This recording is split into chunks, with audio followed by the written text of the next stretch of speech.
He was 18 years old when he inherited a debt, a key, and a half-cylinder of corrugated steel on a forgotten patch of land. With his sister by his side, he unlocked the door to what looked like an ending. But what he discovered beneath the frozen dirt floor was the beginning of everything. If you've ever been handed a life you didn't ask for and had to find a way to make it your own, hit that subscribe button, because this story is for you. My 18th birthday was the day I became an adult and an orphan all at once. The state of Oregon, in its infinite and bureaucratic wisdom, had decided that the title Ward of the Court expired at midnight. The hours leading up to it were silent. My sister Maya, who was 2 years younger and 10 years wiser, had spent the evening sitting on the edge of my cot at the St. Jude's group home for boys, her knees drawn up to her chin. We didn't talk. There was nothing left to say that we hadn't already said in whispers over the last decade. The air in the dorm was thick with the usual smells of institutional life: industrial disinfectant, cheap laundry soap, and the faint underlying sourness of too many teenage boys crammed into too small a space. For 10 years, that smell had been the scent of my world. By morning, it would be a memory. Mr. Davison, the night supervisor, did his final rounds at 11. He was a man whose body seemed to have been poured into his uniform and left to set. He paused at the door of my room, his flashlight beam cutting a clean circle on the linoleum.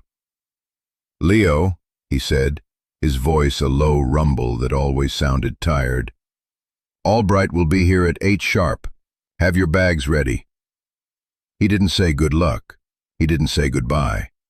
He just clicked off the light and continued his patrol, the soft squeak of his rubber soles fading down the hall.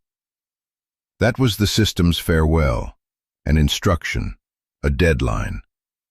I had 2 bags. One was a standard-issue black duffel containing 3 sets of clothes, a threadbare towel, and a worn copy of a book our mother used to read to us, its cover soft as cloth. The other was a backpack holding my high school diploma, my birth certificate, and Maya's. Everything the state recognized as me, and, by extension, her. Maya had her own bag, smaller but packed with the same fierce minimalism. She was being transferred. A different home, a different county. They called it a placement adjustment. We called it what it was, a separation, the final severing. When the sun finally rose, it was a weak, watery gray behind the barred window. The sky looked bruised. I hadn't slept. I'd spent the night watching the digital clock on the nightstand flick over from 11:59 p.m. to 12 a.m., feeling nothing and everything all at once. I was free. I was terrified. I was responsible. Maya was still asleep, her breath a soft, rhythmic puff in the cold air. I looked at her, at the dark sweep of her hair against the lumpy pillow, and a promise I'd made to our mother a lifetime ago echoed in the quiet room. I'll watch her. I'll always watch her. It was a promise made by a child, but now it had the weight of an adult, a weight I could feel settling in my bones. At 7:50, I woke her gently. "Time to go, May." She didn't complain. She just swung her legs over the side of the bed, her movements economical and practiced. In our world, you learned not to waste energy on protest. You saved it for survival. We walked down the long, echoing hallway for the last time.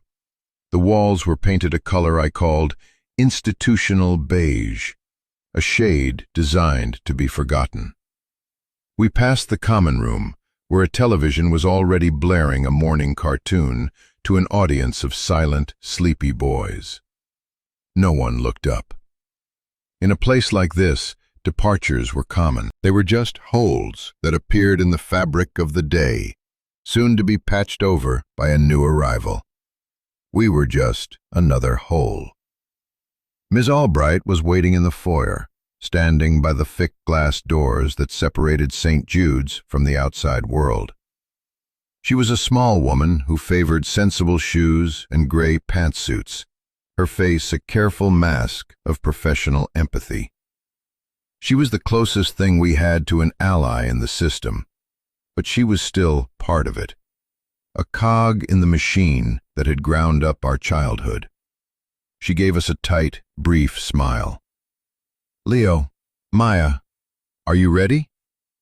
I nodded, my throat too tight to speak. I could feel Maya's hand slip into mine, her fingers cold. Ms. Albright held the door open, and we stepped out into the damp morning air. The sound of the heavy door clicking shut behind us was deafening. It was the sound of a book closing, the end of a chapter.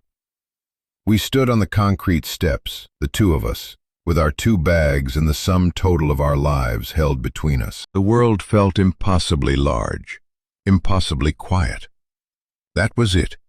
10 years of my life over. Just like that. Ms. Albright's car was a sensible sedan that smelled faintly of coffee and paperwork. She drove us not to the bus station, as I'd expected, but to a low brick building downtown with Marion County Family Services etched on the glass. "A few loose ends to tie up," she said, her eyes on the road. The phrase sounded ominous.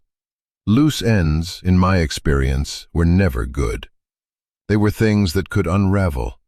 They were things that could trip you up. The office was a maze of cubicles under the hum of fluorescent lights. We were led to a small, windowless conference room. A stack of manila folders sat in the center of the table like a monument to our case file. Ms. Albright sat opposite us, folding her hands on the table. "Leo," she began, her tone shifting from social worker to executor. "As you know, upon aging out, the state's guardianship ends. Normally, you would be transitioned into an independent living program. There are resources, job placements, housing assistance." She trailed off, tapping a finger on the top folder. "However, your situation is slightly different." My stomach tightened. Different was rarely better. Different how? She slid the top folder across the table. It was thick and heavy. "Your maternal grandfather, Elias Vance, passed away 6 months ago. We were only recently notified. His estate has been processed. It seems he named you and Maya as his sole heirs." The name hung in the air. Elias Vance. I had a vague, hazy memory of a tall, quiet man with hands stained with grease and dirt, a man who smelled of pine and sawdust. He disappeared from our lives shortly after our mother got sick, long before she died. We were told he'd moved away, that he didn't want to be found. We'd believed it. It was easier than believing he'd simply abandoned us. "His estate?" I asked, the word tasting strange. "What estate? We thought he had nothing." "By most standards, he didn't," Ms. Albright said carefully. "He had no savings, no investments. He had significant debts, actually, medical bills, back taxes, most of which have been settled by the liquidation of his few assets." She paused, letting the disappointment land softly. "There is, however, one remaining asset, something the creditors couldn't or wouldn't take." She pushed a smaller, crisper envelope toward me. Inside was a folded-up property deed and a single, heavy, old-fashioned brass key. "He owned a piece of land," she explained. 5 acres in Tillamook County. It's remote, undeveloped for the most part. According to the tax records, the only structure on the property is a Quonset hut. A Quonset hut. I looked at Maya. Her face was a perfect, unreadable blank. A corrugated steel arch on a patch of dirt. That was our inheritance. The absurdity of it was a bitter pill.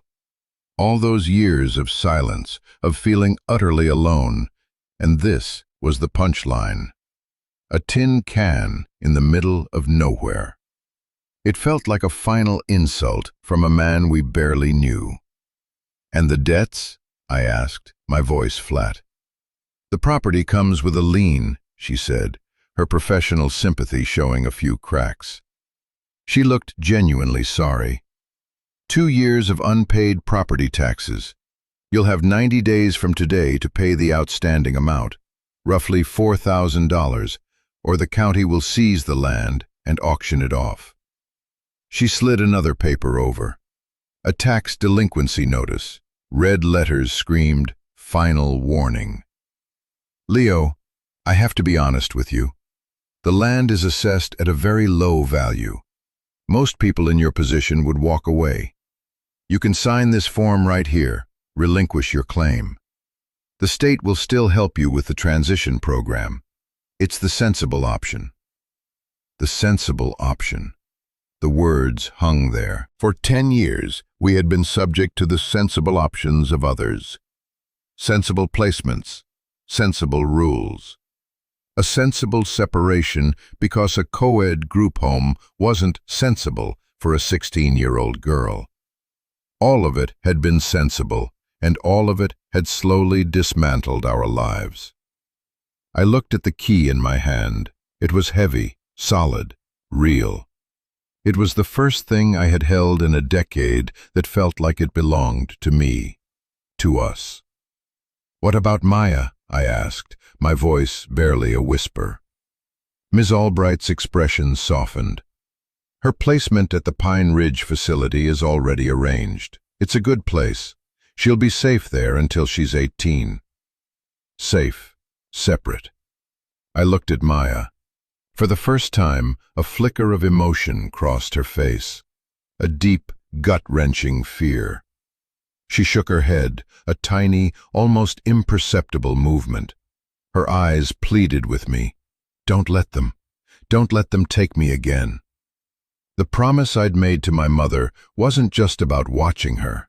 It was about being with her. I pushed the relinquishment form back across the table. "No," I said. The word felt solid, like the key. "We'll take it." Ms. Albright sighed, a long, weary sound. "Leo, be realistic. You have less than $200 in your pocket. You have no car, no job. The property is hours from here in the middle of winter. What are you going to do?" "I'm 18, I said, meeting her gaze. "Legally, she's my dependent now, right? If I have a residence, if I can provide for her." She looked from me to Maya, and for a moment the professional mask slipped entirely. I saw a tired woman who had seen too many kids like us fall through the cracks. "Technically," she said, her voice low, "if you can establish a stable home and prove you can support her, you can petition for legal guardianship. It's a long shot, Leo, a very long shot. The court will fight you. But it's not impossible." "No," she admitted, "it's not impossible." I stood up, sliding the deed and the key into my backpack. "Then that's what we're doing." I looked at Maya, and for the first time in what felt like years, she gave me a real smile. It was small, and it was fragile, but it was there. It was enough. Ms. Albright drove us to the bus station in silence. As we got out, she pressed a folded $100 bill into my hand. "For the taxes," she whispered, not meeting my eye. "Don't tell my supervisor." Before I could thank her, she was back in her car and gone, another cog turning, leaving us on the curb once more. But this time was different. This time we had a key. and a direction: west. The Greyhound station was a purgatory of stale air and quiet desperation.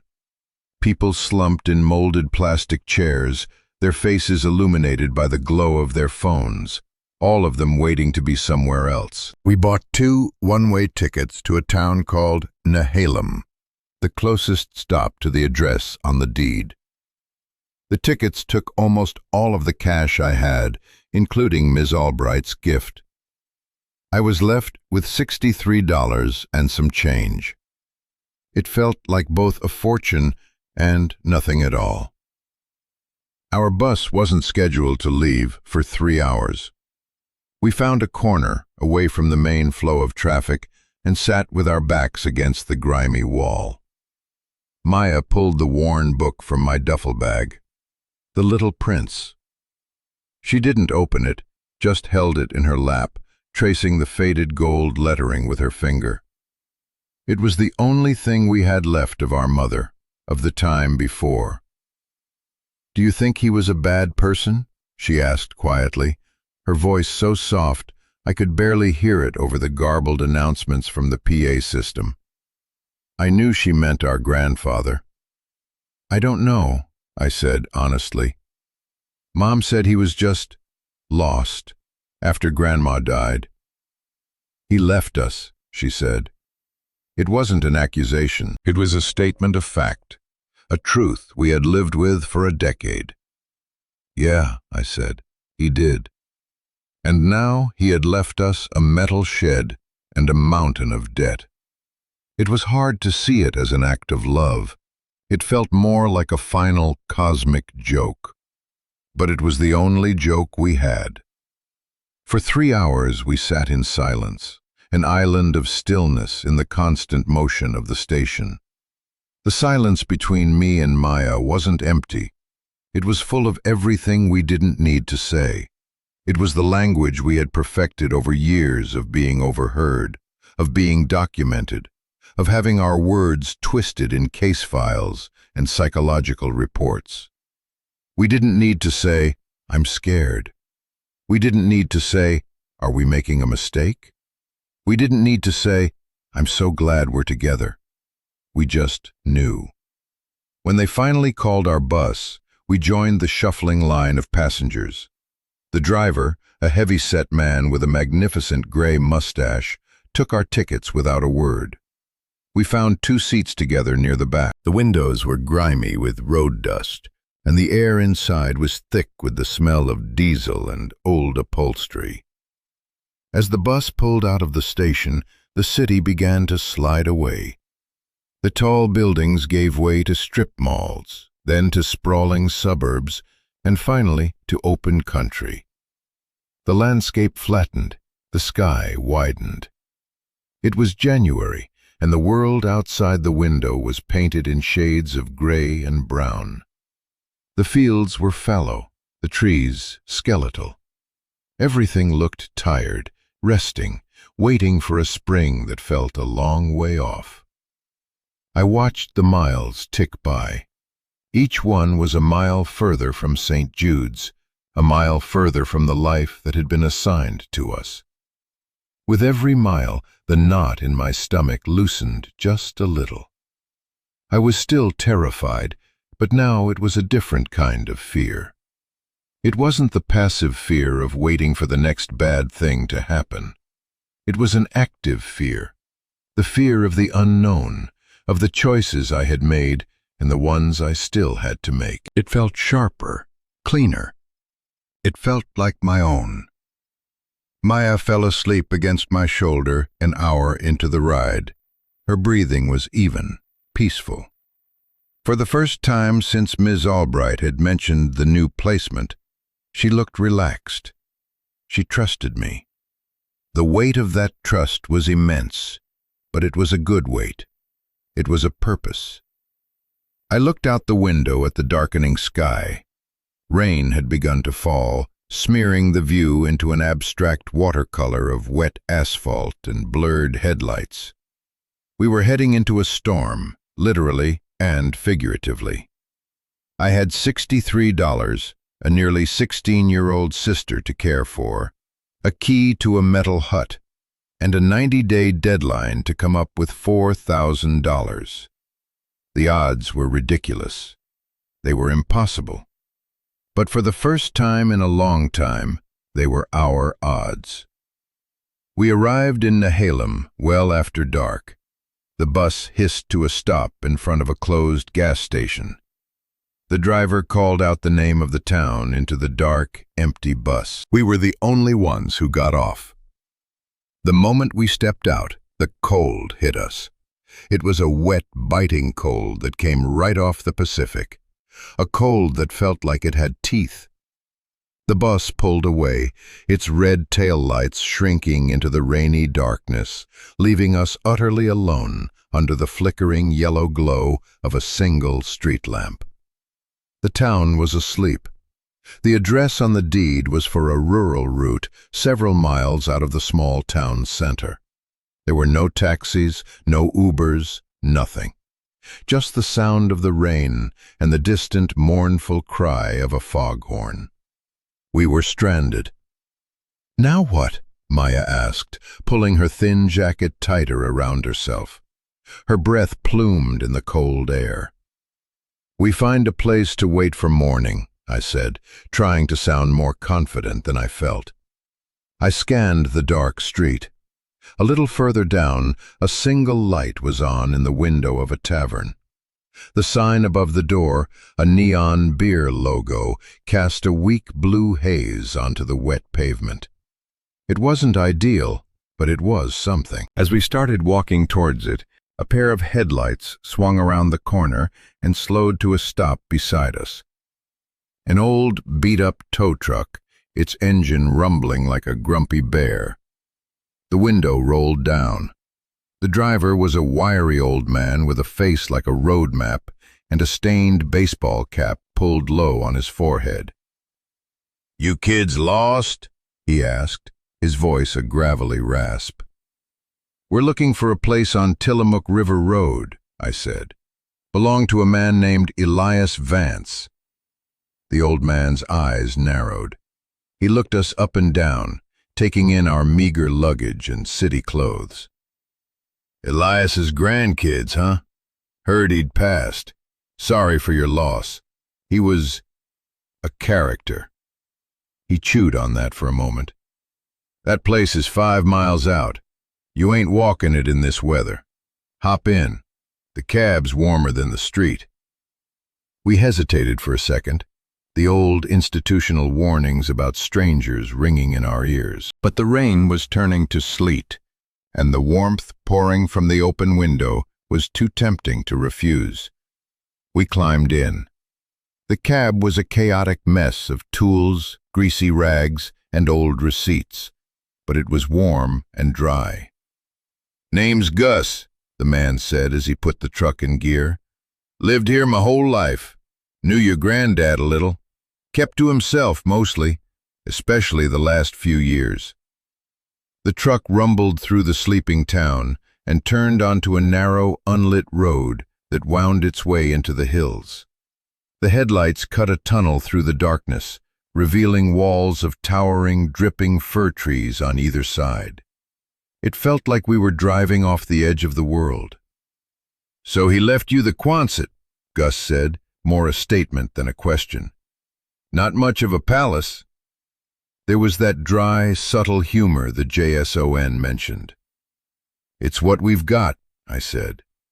He nodded, a flicker of something that might have been respect in his eyes. "Well, it's solid. He put it up himself 30 years ago. Built it to last." The truck skidded on a patch of ice, and Gus expertly corrected. After another 10 minutes of winding, climbing road, he slowed and pointed. "There she is." Through the sleet-streaked windshield, I saw it. Set back from the road, on a cleared patch of gravel, was the Quonset hut. It was bigger than I had imagined, a long, perfect arch of corrugated metal, dulled by weather to the color of a leaden sky. It looked less like a building and more like something that had fallen from space, alien and stark against the dark, churning forest behind it. It looked lonely. It looked cold. Gus pulled the truck up to the front. A single, wide, garage-style door dominated the flat front wall, with a smaller, man-sized door cut into it.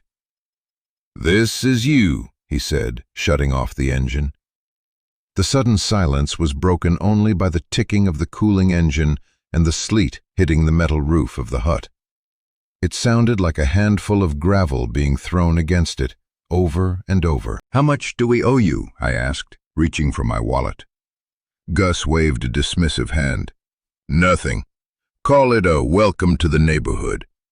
Elias was an odd duck, but he was one of us." He scribbled a number on the back of a greasy business card. "This is my number. You get into trouble, you call. Cell service is spotty up here, but if you can get a call out, I'll hear it." He looked at me, his gaze serious. "And kid, be careful. This ain't the city. The woods don't care if you're 18. With that, he started the truck, gave a short nod, and drove away, his taillights disappearing back down the winding road. We were alone again. The cold was immediate and absolute. The sleet was coming down harder now, and a fierce wind was howling down from the hills. We scrambled out of the truck and ran to the small door, huddling under the minimal overhang. The darkness was total. I fumbled in my backpack for the key, my fingers already numb. The lock was old and stiff. I pushed the key in. It grated, refused to turn. Panic, cold and sharp, pricked at me. What if it was the wrong key? What if, after all this, we were locked out, stranded miles from town in a freezing storm? "Let me try," Maya said. Her fingers were smaller, nimbler. She took the key, jiggled it gently, and then with a firm, steady pressure, turned it. There was a loud, satisfying clunk as the deadbolt retracted. I pulled the handle. The metal door groaned open on rusty hinges, revealing a wall of absolute blackness. There was no smell of pine and sawdust like in my faint memory of our grandfather. There was only the smell of cold, damp concrete and stale, trapped air. We hesitated on the threshold, peering into the void. This was it, our inheritance, our home. Taking a deep breath, we stepped out of the storm and into the dark. I shut the heavy door behind us, and the world went silent. The howling wind, the rattle of sleet, it all vanished, replaced by a profound, tomb-like stillness. The darkness was so complete, it felt physical, like a blanket pressed against my eyes. "Leo?" Maya's voice was a small, shaky thing in the vast black. "I'm here," I said, my hand finding her arm. "Stay put." I fumbled in my backpack, my fingers searching for the small, cheap flashlight I'd bought years ago. My hand closed around its cold, plastic casing. I clicked it on. The beam was weak, a pathetic yellow circle, but it was enough. It cut through the oppressive dark, revealing our new kingdom. The inside of the Quonset was one enormous, cavernous space. The curved, ribbed ceiling was at least 20 feet high at its apex, disappearing into shadow beyond the reach of my light. The floor was a single, unbroken slab of smooth, gray concrete. The place was almost entirely empty. Along one wall were a few wooden shelves, holding some old paint cans, a few dusty jars of screws and nails, and a stack of yellowed newspapers. In the center of the vast space sat a single object, a heavy, pot-bellied wood stove, its cast-iron surface filmed with rust. A metal chimney pipe rose from its top, running straight up and out through the roof. Next to it was a small, neat pile of split firewood and a box of kindling. My flashlight beam swept across the floor, and my heart sank. This was it, an empty shell, colder inside than it was out. Ms. Albright's words echoed in my head. Most people would walk away. It's the sensible option. For a moment, the full weight of my decision crashed down on me. I had dragged my sister across the state, spent our last dollars, to come to this? An empty, freezing metal can on a mountain. The fear I'd been holding at bay threatened to swallow me whole. "Leo," Maya said again, her voice firmer this time. She pointed. "Look." I followed her finger. My light had passed over it too quickly. Against the far wall, almost hidden in the deep shadow where the curved wall met the floor, was a large, dark shape. It was a chest.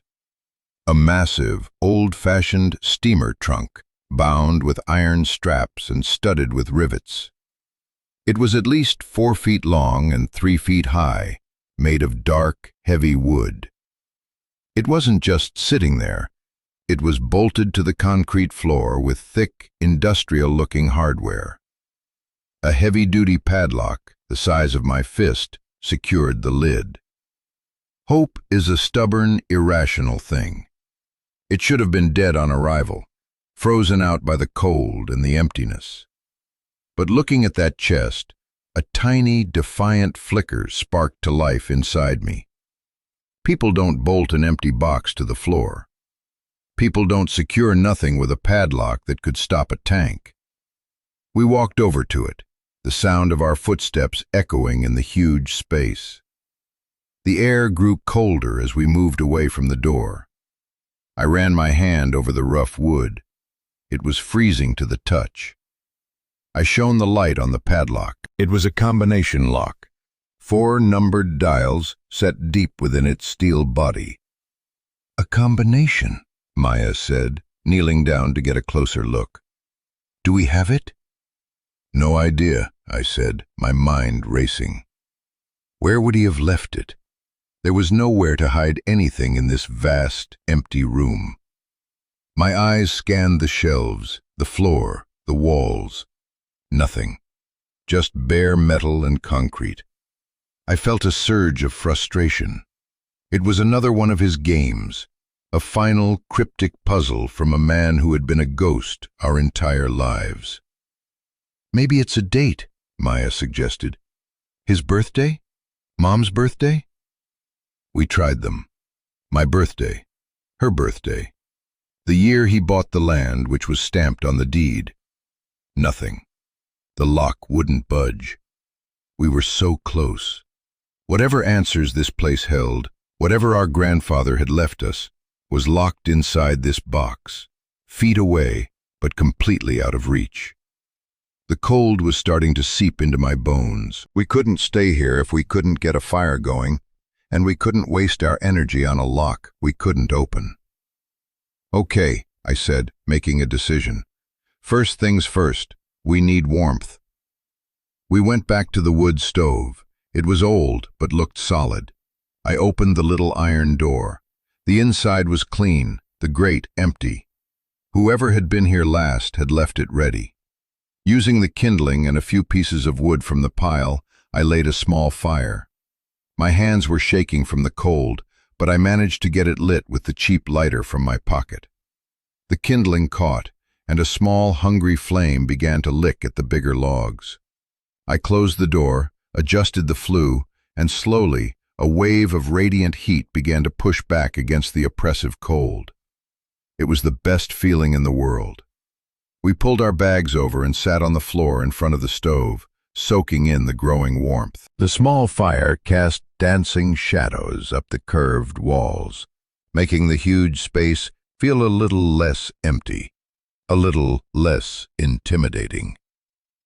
"We'll figure it out in the morning," I said, more to myself than to Maya. "When there's light." Maya didn't answer. She was staring at the chest, her brow furrowed in concentration. She was the puzzle solver, the one with the patient, observant mind. I was the one who acted, who pushed. We were two halves of a whole. She got up and walked back to the chest, my flashlight in her hand. I watched her, the small circle of light moving slowly, methodically over the iron-bound wood. She ran her fingers over the rivets, the straps, the lock. Then she stopped. "Leo," she said, her voice tight with excitement. "Come here. Bring the book." I grabbed the little prince and walked over.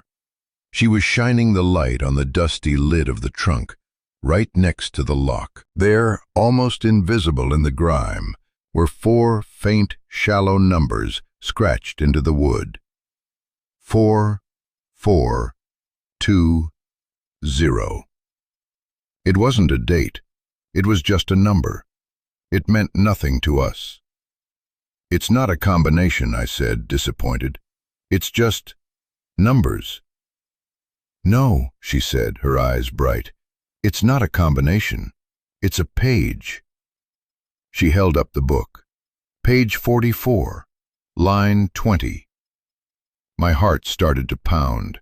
It was exactly the kind of sentimental literary clue our mother would have loved. It felt like a message sent across time, from him, through her, to us. I fumbled with the book, my cold fingers clumsy on the thin, fragile pages. I found page 44. I counted down 20 lines. The sentence was, "One runs the risk of weeping a little if one lets himself be tamed."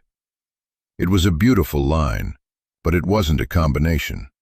I read it aloud. Maya shook her head. "Not the words, Leo, the numbers in the words." She pointed at the line. "One runs the risk of weeping a little if one lets himself be tamed." She looked up at me. "One. She then flipped a few pages back. "Look at the chapter numbers. They're Roman numerals. What's the chapter on this page?" I looked. "Chapter 7. 7, she whispered. She then pointed to the page number itself, 44. "But it's 2 4s. 4. My brain was struggling to keep up. "So, 1, 1, 7, 4? I asked. "No, that's too simple," she said, thinking. "He wouldn't just write the combination down. It's a clue to find the combination. The book is the key." She started flipping through the pages, her eyes scanning. I just watched, amazed at how her mind worked. After a few minutes of tense silence, she stopped. "Here," she said, pointing to the inside of the back cover. In our mother's neat, familiar handwriting, there was a list of her favorite quotes from the book, each with a page number next to. But next to one of them, there was something else. A small, hand-drawn star. The quote was, "What is essential is invisible to the eye." And next to it, 4 tiny, neatly penned numbers, 8153. We scrambled back to the lock. My hands were trembling as I dialed the numbers into the old brass wheels. 8, click. 1, click. 5, click. 3. I pulled on the shackle. For a heart-stopping second, nothing happened. I pulled again, harder, and then, with a deep, resonant thunk, the lock sprang open. We both let out a breath we didn't realize we'd been holding. The sound echoed in the quiet hut. I slid the heavy lock off its hasp. We looked at each other, a silent question passing between us. "Are you ready?" I nodded. Together, we put our hands on the edge of the heavy wooden lid and lifted. It rose with a groan of stiff hinges, releasing a faint scent of cedar, old paper, and machine oil. The beam of my flashlight fell inside. It wasn't gold. It wasn't jewels. It was better. The chest was packed to the brim. On the very top lay a thick, heavy bundle wrapped in oilcloth and tied with twine. Beneath it, filling the entire chest, were dozens of manila envelopes, each one thick and neatly labeled in a precise, blocky handwriting. I picked up the top envelope. The label read, "Letter number 1. Read this first." My hands shook as I broke the brittle wax seal. Inside was a stack of 10 pages, filled with the same neat, dense script. I unfolded them, walked back to the circle of warmth by the stove, and began to read aloud, my voice echoing in the vast, silent space that was starting to feel less like a tomb and more like a beginning. "My dearest Leo and Maya," the letter began. "If you are reading this, then it means 2 things. First, that I am gone. For that, I am sorry. Not for the leaving, but for the not being there. Second, it means that against all odds and against all sensible advice, you came here. It means there is more of your mother in you than even I had hoped. And that I am not sorry for. That makes me proud." I had to stop, my throat thick with emotion. Maya put her hand on my arm, and I took a shaky breath and continued. "I know you have questions. I know you probably hate me. I don't blame you. I disappeared from your lives, and I left you to the wolves. That is what it must look like. That is what, on some days, it felt like. But I need you to understand, I did not abandon you. I hid you." The words hung in the air, confusing and profound. I hid you. "Your mother, my brave, beautiful daughter," I read on, "did not get sick by accident. She was a journalist, a good one. She was working on a story about a powerful man, a developer named Marcus Thorne, and his company, Westward Horizons. He was buying up vast tracts of land along the coast, using intimidation and illegal methods to force people out. He had local officials, even judges, in his pocket. Your mother found proof. Hard proof. Financial records, testimonies. The kind of proof that could send a man like Thorne to prison for a very long time. He found out she had it. He warned her. She didn't listen. She was never good at listening. I could hear the faint, sad smile in the words. The illness that took her was fast and strange. The doctors couldn't explain it. I know it sounds crazy, like something from a movie, but I believe Thorne had something to do with it. I could never prove it. After she was gone, he came for you. Not directly. He doesn't work that way. He used the system. He had a contact in family services. He made sure you were taken, that you were put into the system where you could be watched, controlled, where you would be too lost and too broken to ever be a threat. He wanted the proof your mother had gathered. He thought she had given it to me, or hidden it with you. My choice was this. I could fight him openly, a broken old man against a millionaire with an army of lawyers and thugs. I would have lost, and he would have found you. Or I could disappear. I could let him think I had run, that I was no threat. I could let you be swallowed by the system, a place so vast and chaotic that you would be, in a strange way, safe, anonymous, hidden in plain sight. I chose to hide you. It was the hardest decision of my life. Every day for 10 years, I have lived with the ghost of that choice. Every day I have followed you from a distance, watching, waiting for the day you, Leo, would turn 18. The day the system would spit you out. The day I could finally give you back what he tried to steal. My voice cracked. I looked at Maya. Her eyes were wide, shining with unshed tears. Our entire history, the story we had told ourselves about being abandoned, about being unlucky, was a lie. It was a cover story. We weren't abandoned. We were protected. This place, the letter continued, this Quonset hut, is not your inheritance. It's a shell, a decoy. The real inheritance is what this chest contains and what lies beneath your feet. Thorn thinks this property is worthless. He knows I owned it, but his sources say it's just an empty lot with a shed. He is watching it, but not closely. He's waiting for the county to foreclose, to buy it for pennies at auction, just to close the loop. That's why the taxes are unpaid. It's part of the plan. It gives you a deadline. It forces you to act. Inside this chest, you will find everything you need. The other envelopes contain all of your mother's research, the original documents, the recordings, the photos, everything. It is the weapon she built to fight him.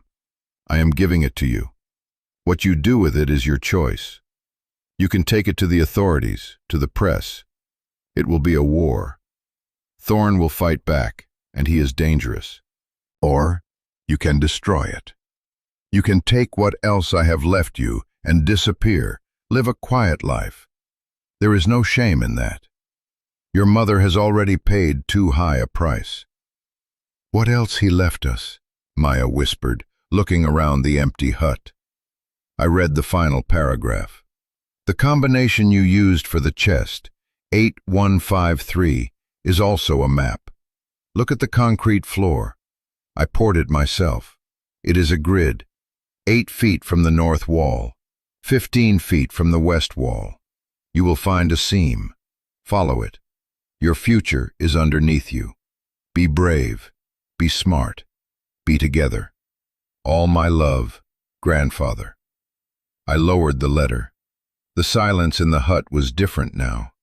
It was filled with a terrible, beautiful truth. We weren't the grandchildren of a man who had abandoned us. We were the heirs of a man who had sacrificed everything for us. We were the keepers of our mother's legacy. I looked at the floor, then at Maya. Her face was set, determined. The fear was gone, replaced by a cold fire I hadn't seen in years. We stood up. Using my feet to measure, I walked 8 paces from the wall that faced north, then 15 paces from the wall that faced west. I knelt down, my flashlight beam tight on the spot. At first, I saw nothing, just smooth gray concrete. It has to be here, Maya said, kneeling beside me. She ran her fingers over the surface, and then she stopped. Here. It was almost invisible. A hairline crack, finer than a spider's thread, forming a perfect 4 by 4 foot square in the floor. A trap door. My grandfather, the man who smelled of pine and sawdust, had been a clever, clever man. There was no handle, no ring, just the faint outline. I pressed on the edges, pushed, pulled. Nothing. It was sealed tight. The oilcloth bundle, Maya said, scrambling back to the chest. She brought it over. It was heavy. I unwrapped the twine and unrolled the thick, greasy fabric. Inside was a single, beautiful tool. It was a custom-made pry bar, but its end was flattened into a wide, thin wedge with a powerful suction cup attached to its handle. It was a tool made for one specific purpose. I found a small indentation along the seam, barely a millimeter deep, designed to receive the tip of the bar. I inserted the wedge. I attached the suction cup to the center of the square. I took a deep breath, looked at Maya, and pulled. For a moment there was only resistance. Then, with a deep groan of stressed concrete and a puff of dust, the seal broke. The square slab lifted a few inches. We had done it. We had opened the way. But as the reality of it settled, a new wave of fear, colder and more profound than any before, washed over me. The letter had given us a choice: fight or flee. One path led to a war we might not survive. The other led to a quiet life, bought with the silence of our mother's stolen justice. I looked down at the dark opening, at the abyss waiting below. and I felt the crushing weight of that choice settle onto my 18-year-old shoulders. All my life, I had just been trying to survive the system. Now, I had to decide whether to try and break it. The heat from the wood stove felt 1,000 miles away. The cold was back, and this time it was coming from inside me. The silence that followed was heavy with the weight of our new reality. The trap door was ajar, a dark mouth in the concrete floor, exhaling a cool, earthy smell, the scent of a place that had been sealed for a long time. For a full minute, neither of us moved. We just stared at that black square. It was a threshold, and I knew, with absolute certainty, that once we crossed it, there was no going back. The life of just being Leo, the boy from St. Jude's, was over. Maya finally broke the silence. "What do you think is down there?" she asked, her voice a hush. "I don't know," I whispered. "A root cellar? A basement?" "He said our future was underneath us," she reminded me. "People don't put their future in a root cellar." She was right. Every part of this was deliberate, planned. The hut as a decoy, the chest, the literary-themed clues, the custom tool. Our grandfather hadn't just been a mechanic or a handyman. He had been a strategist. He had been a protector. The sheer scale of his planning was staggering. For 10 years, he had been building this for us. A lifeboat, an arsenal. But the choice he'd laid out in the letter clawed at me. Fight or flee. It was too much. I was 18. I had $63. My only skills were keeping my head down and making sure my sister had the less lumpy part of the mattress. How could I possibly take on a man like Marcus Thorne? A man who could make people disappear. A man who had, in all likelihood, killed our mother. The thought sent a tremor of pure terror through me. The sensible option, as Ms. Albright would say, was to take whatever was down there, destroy the evidence, and run. Disappear, just like our grandfather had.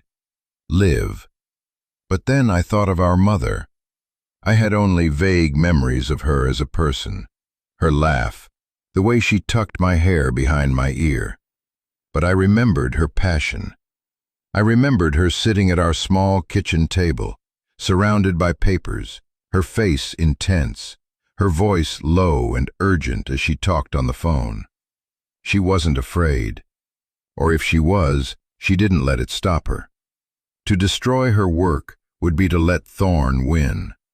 It would be to say her life, her sacrifice, meant nothing. I looked at Maya. Her face was pale in the flickering firelight, but her eyes were clear. She wasn't waiting for me to make the choice for her. She was waiting for me to make it with her.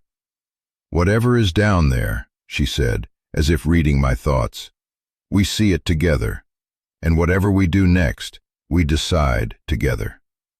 Her quiet strength settled me. The panic receded, replaced by a fragile but fierce resolve. She was right. We were a team. We had been since the day she was born. That was the one thing the system could never take from us. "Okay," I said, my voice steadier. "Together." I pried the concrete slab fully open and pushed it aside. A set of steep wooden steps descended into the blackness. The air that rose up was cool and dry, not damp and musty as I'd expected. I shone my flashlight down. The beam didn't hit a dirt floor 5 feet down. It disappeared into a vast, dark space. I took the first step, then another, the wooden treads solid under my feet. Maya was right behind me, her hand on my shoulder.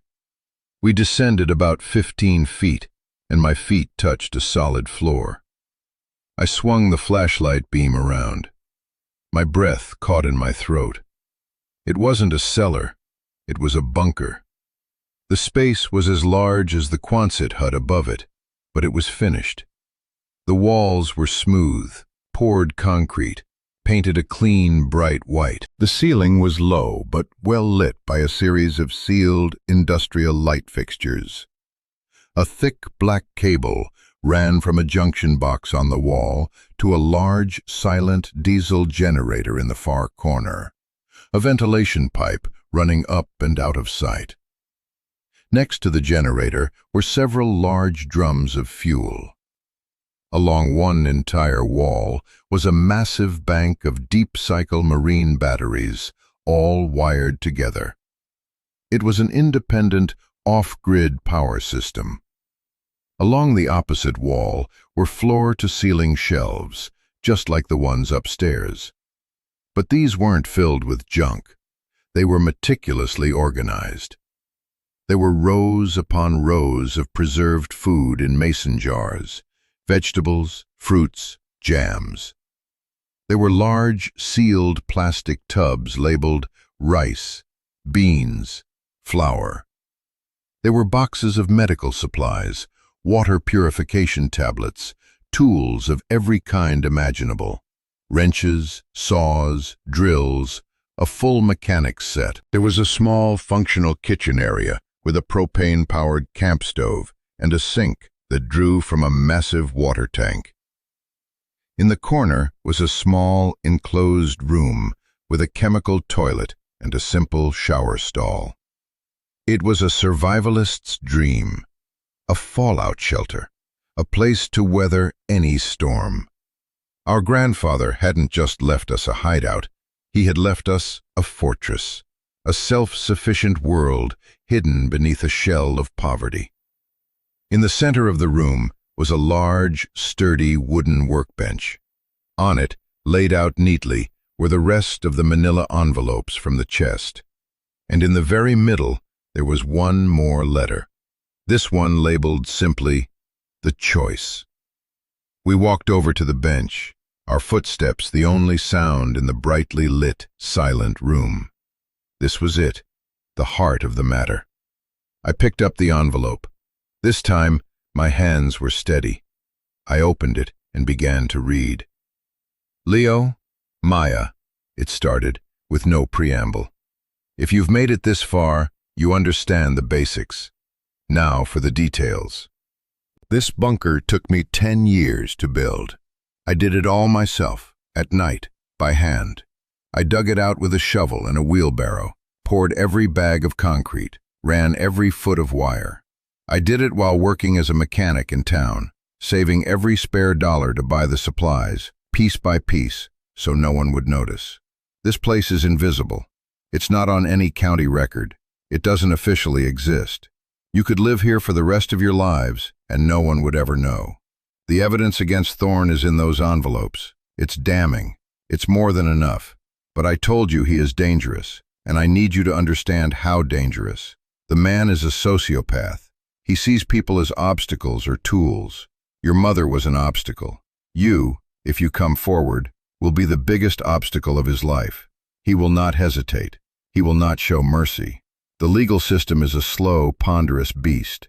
He is a shark. He will come for you long before your case ever sees a courtroom. So here is the choice, laid bare. Option A. You take the files. You go to the FBI, not the local police. There is a contact in the Portland field office, an agent named Maria Flores. She was a friend of your mother's. Her contact information is in a sealed envelope marked F. You give her everything. You will have to go into witness protection. You will be given new names, a new life, somewhere else. You will be safe, but you will be ghosts. You will never be Leo and Maya Vance again. And there is no guarantee of justice. Thorne is powerful. He could still walk. Option B. You destroy the files, every last page. You burn them in the stove upstairs. You wipe the slate clean. And you use what I have left you to build a life. Not just this bunker. In the wall behind this workbench, there is a loose concrete block. Behind it you will find a safe. The combination is your mother's birthday. Inside is $100,000 in cash. I stopped reading. The number was so large, it didn't feel real. $100,000. It was a fortune. It was a new life. I saved it over 30 years, the letter went on. It was for your mother's future. Now it is for yours. It's enough to pay the back taxes on the land. It's enough to buy a used truck, to get supplies, to live for years while you figure things out. You can make this place a real home. You can start a business. You can be free, truly free, on your own terms. But you can only have this freedom if the threat of thorn is gone. And the only way to guarantee that is to destroy the evidence that makes you a threat to him. He will have no reason to look for you. He will assume you are just two more kids lost to the system. So that is the choice. Justice for your mother at the cost of your own identity, or a future for yourselves at the cost of her justice. I cannot make it for you. It is the heaviest burden I can imagine, but it is a burden you must bear. Your mother gave her life fighting for what was right, but I know as a father that she would have given it 10 times over just for you to be safe and happy. Whatever you choose, know that you were loved, by her and by me. The letter ended there. I placed it on the workbench. The silence in the bunker was absolute. $100,000, a new life, safety, freedom. All we had to do was burn some paper. It was the easiest, most sensible choice in the world, and it felt like the most impossible. I looked at the stack of envelopes, financials, witness interviews, bribes. Each one represented a piece of our mother's soul. Each one was a testament to her courage. To burn them would be like burning her memory, her sacrifice. But to use them, to go to war. I finally looked at Maya. She hadn't said a word. She was just looking at the letter, her expression unreadable. "What do you think?" I asked, my voice hoarse. She looked up at me, and her eyes were filled with a grief so profound it stole my breath. "I miss her," she whispered. "I barely remember her, but I miss her so much." A single tear traced a path down her cheek. "I don't want her to be forgotten. I don't want what he did to her to be a secret." She took a shaky breath. "But I don't want to lose you either." And there it was, the heart of it all. We had already lost everyone. The thought of being separated again, of me going into witness protection and her being left, it was unthinkable. But the thought of letting Thorn win was just as unthinkable. We were trapped. Our grandfather hadn't left us a choice between good and bad. He'd left us a choice between two impossible rights, two unbearable wrongs. I thought about the last 10 years, the gray walls of St. Jude's, the hollow feeling of being a case file, the constant low-level fear. We had survived. We had stayed together against all the sensible, systematic efforts to pull us apart. We had done it by being quiet, by being invisible. Option B was just more of that. Hiding, running. Option A was the opposite. It was standing up. It was making a sound. It was being seen. "He said there were 2 options," I said slowly, thinking aloud. But maybe he was wrong. Maya looked at me, confused. "What do you mean?"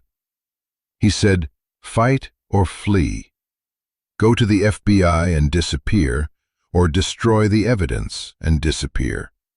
Both options end with us gone, with Leo and Maya Vance erased. What if there's a third way?" I walked over to the concrete wall behind the workbench and began tapping on the blocks. I found the one that sounded hollow. Using the pry bar, I worked it loose. Behind it, as promised, was a small, black metal safe set into the concrete. I spun the dial to my mother's birthday. The door swung open. Inside were neat, tight bundles of cash. $100,000. It looked like a movie prop. It didn't look real. I reached in and took out one bundle. $10,000. I held it in my hand. It felt like nothing, just paper. "This is the tool he gives us for option B," I said. "The tool for running. But what if we use it for option A?" Maya's eyes widened as she understood. "You mean not go to the FBI? Not go into witness protection?"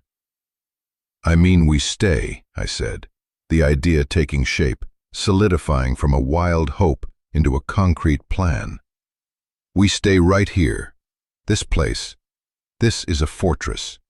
He built it to be hidden, to be defended. What if we don't run? What if we fight from here?" It was insane. It was the opposite of sensible. It was taking the two options our grandfather had laid out and smashing them together into something new, something he hadn't considered. Maybe he couldn't consider it. He was a man on the run, a man who had spent a decade in hiding. His thinking was defensive. But we were young, and we had nothing left to lose. "We use the money," I said, the words coming fast now, the plan locking into place. "We pay the back taxes. We make this land ours, legally, openly. We put our names on the deed. We announce ourselves.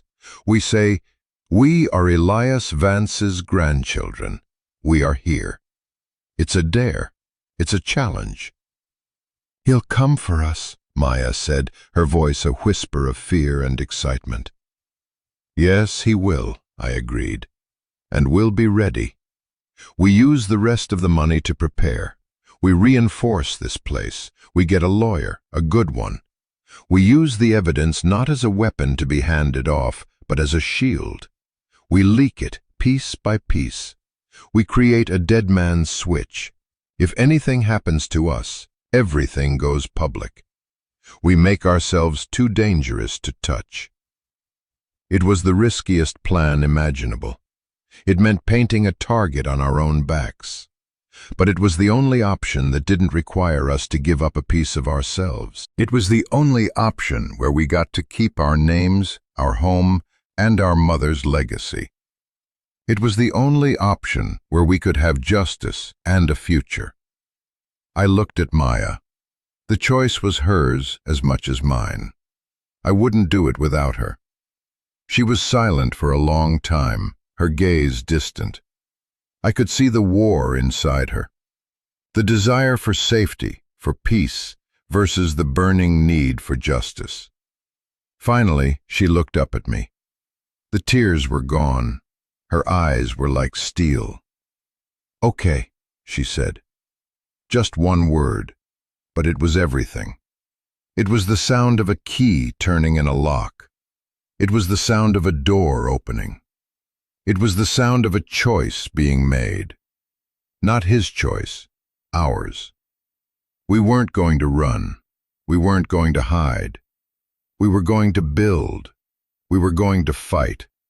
We were going home. The next morning, the storm had passed.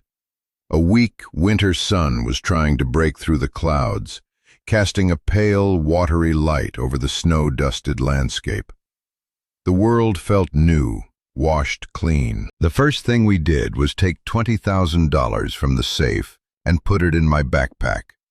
It felt like a ridiculously large and dangerous amount of money to be carrying around. Then we went upstairs. The Quonset hut looked different in the daylight, less menacing, more like what it was, a shell, a disguise. We found Gus's number, and after walking halfway down the hill to find a patch of cell service, I called him. He answered on the second ring. "Trouble already?" he grunted. "No, sir," I said. "I need a ride into town, and I need to ask you a question. Do you know a good lawyer? Not a cheap one, a good one. There was a pause on the other end of the line. A good lawyer, he repeated slowly. You kids ain't in the kind of trouble a good lawyer can't fix, are you? No, I said. We're in the kind of trouble only a good lawyer can fix. Another pause. All right, he said. I'll be there in 20. And I know a guy. He's a shark, but he's our shark. While we waited, Maya and I started to work. We began organizing the bunker, taking inventory of the food, the tools, the supplies. It was a monumental task, but it felt good. It felt purposeful. We were no longer just reacting. We were acting. We were building. The space began to transform from a sterile, strange bunker into something that felt like ours. We found a box of our grandfather's old clothes. They were simple work shirts and jeans, but they smelled of him, that faint scent of sawdust and oil I remembered. We found a small collection of books, technical manuals mostly, but also a few novels, the spines cracked, the pages worn. We were discovering the man, not just the strategist. Just as we were starting to feel a rhythm, I found something else tucked away on a shelf behind a stack of canning jars. It was a pile of mail. Official-looking envelopes, held together with a rubber band. They were addressed to Elias Vance at this address, but they weren't old. The postmarks were from the last few months. My heart sank. They were foreclosure notices, tax liens. The same kind of final warning letter Ms. Albright had shown us, but more of them. The county was moving faster than we thought. The auction was scheduled for the end of the week. We didn't have 90 days. We had 4. The news hit me like a physical blow. 4 days. It felt impossible. All our grand plans, our decision to fight, it all seemed to smoke and vanish in the face of that simple, bureaucratic deadline. We could have all the evidence in the world, but it wouldn't matter if we were standing on land that belonged to someone else. And I knew, with a sick certainty, who would be at that auction with a briefcase full of cash. Marcus Thorne. He wasn't just waiting for the county to take the land. He was making sure of it. When Gus arrived, my face must have told the whole story. "That bad, huh?" he said as we climbed into his truck. I showed him the notice. He whistled, low and long. "They're fast-tracking it. Someone's greasing the wheels at the county office." He gave me a sharp look. "This has something to do with why you need a shark, doesn't it?" "Yes," I said. He just nodded and drove. The lawyer's office was on the main street of town, in a restored Victorian house. The sign on the lawn said, "Arthur Fenwick, Attorney at Law." Inside, the place smelled of old books and lemon polish. Arthur Fenwick himself was a tall, stooped man in his late 60s, with a shock of white hair and eyes that seemed to miss nothing. He listened without interruption for nearly an hour as I laid out the entire story. The group home, the inheritance, the letters, Marcus Thorne, our mother, the evidence in the bunker, the money, the foreclosure. I left nothing out. Maya sat beside me, silent, her hands clasped in her lap, but her presence was a solid, unwavering support. When I finished, Fenwick leaned back in his leather chair and steepled his fingers. He was quiet for a long time. "Your grandfather," he said finally, "was a remarkable man. And your mother. I remember the stories she broke about the timber fraud case in the 90s. She was a force of nature." He looked at the foreclosure notice on his desk. "Thorne has owned the county commissioner for years. This is his doing. He wants to wipe the board clean, and your grandfather's property is the last piece." He looked from me to Maya, his gaze sharp and appraising. "You have a choice. I can take this money," he gestured to my backpack, and file an injunction. We can tie this up in court for months, maybe years. It will be expensive. It will be ugly. Thorn will fight you every step of the way. He will try to paint you as delinquent squatters, as frauds. He will use the fact that you were in the system against you. He will try to break you." He leaned forward. "Or you can take that money and disappear. I will never speak of this conversation again. It is the safer path." It was the same choice, framed in legal terms: fight or flee. "We're not running," Maya said, her voice clear and strong. It was the first time she had spoken. Fenwick's gaze softened. He looked at her and then back at me. A slow smile spread across his face. "Good," he said. "I was hoping you'd say that. I hate bullies." He stood up. "All right, here's what we're going to do. First, you are going to go to the county courthouse, and you are going to pay those back taxes. In cash. Get a receipt. That stops the auction cold. It makes the property legally yours. Second, I am going to file for your guardianship of your sister, effective immediately. We'll cite your inheritance and established residence. They will fight it, but it starts the clock. Third, and this is the important part, we are going to put Mr. Thorn on the defensive." He picked up the phone.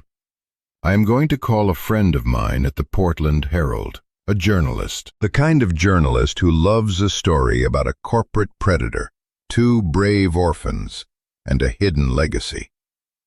He started dialing. "We're not going to give him the evidence. We're just going to give him the story. We're going to put you in the public eye. Thorn is a shark, yes, but sharks don't like sunlight." The next few days were a blur of activity. We paid the taxes. The woman at the county clerk's office looked at the stack of cash with wide eyes, but stamped our deed with a loud, satisfying thud. The property was ours. Arthur Fenwick was a whirlwind of legal filings and phone calls. And the story broke. It was on the front page of the Sunday paper. Orphan heirs uncover father's hidden war with coastal developer. It was dramatic. It was a little bit cheesy, but it was true. And it changed everything. The article didn't mention the evidence. It just told our story, framing us as the inheritors of our grandfather's and mother's crusade. It painted Thorn as the villain he was. Suddenly, we weren't anonymous kids anymore. We were a cause. People in town started treating us differently. They'd nod to us in the street. The woman at the grocery store gave us a discount. Gus dropped off a load of firewood for free. We weren't outsiders anymore. We were part of the neighborhood. We used the time to work. We used some of the money to buy a beat-up but reliable pickup truck. We bought supplies, tools, seeds for a garden come spring. We worked on the Quonset hut itself, patching the few small leaks, insulating the walls, building a proper living space inside it, separate from the workshop area. We ran a heavy-duty cable down to the bunker, powering the upstairs from our grandfather's generator. Slowly, the cold, empty shell transformed. It became a home, our home, built with our own hands, funded by our grandfather's foresight, and protected by our mother's courage. The fight isn't over. Thorn's lawyers have filed motions against us. The guardianship battle for Maya is ongoing. We know this is just the beginning. But something has shifted.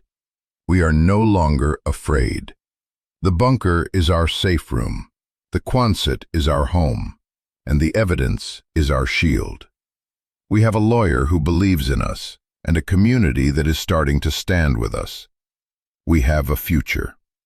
Sometimes, at night, I go down into the bunker and I just stand there, in the quiet, brightly lit space. I think about my grandfather, alone, digging in the dark, pouring concrete, wiring batteries, driven by a love so fierce it forced him into a decade of lonely exile. He didn't leave us an inheritance of money. He left us an inheritance of resilience. He didn't give us a home. He gave us the tools and the chance to build one for ourselves. He taught us that a home isn't just a roof over your head.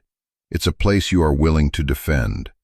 It's a place you build, not just with wood and nails, but with courage and conviction. And he taught us that sometimes the most valuable thing you can inherit is a choice. The choice to be more than what the world has tried to make you. The choice to fight for the story you want to live. This journey has taught me that your past doesn't have to be a prison. It can be a foundation. It taught me that home isn't something you find. It's something you create. Even if you start with nothing but a rusty metal hut and a promise to keep. If you've made it this far, thank you for listening. This story was hard to tell, but it feels important to share.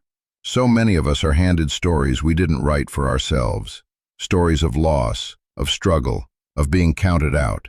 But we have the power to write the next chapter.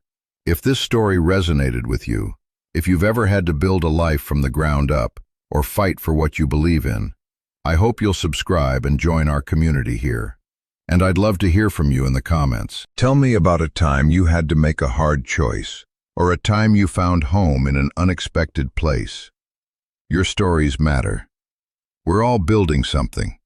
Thank you for being a part of building this.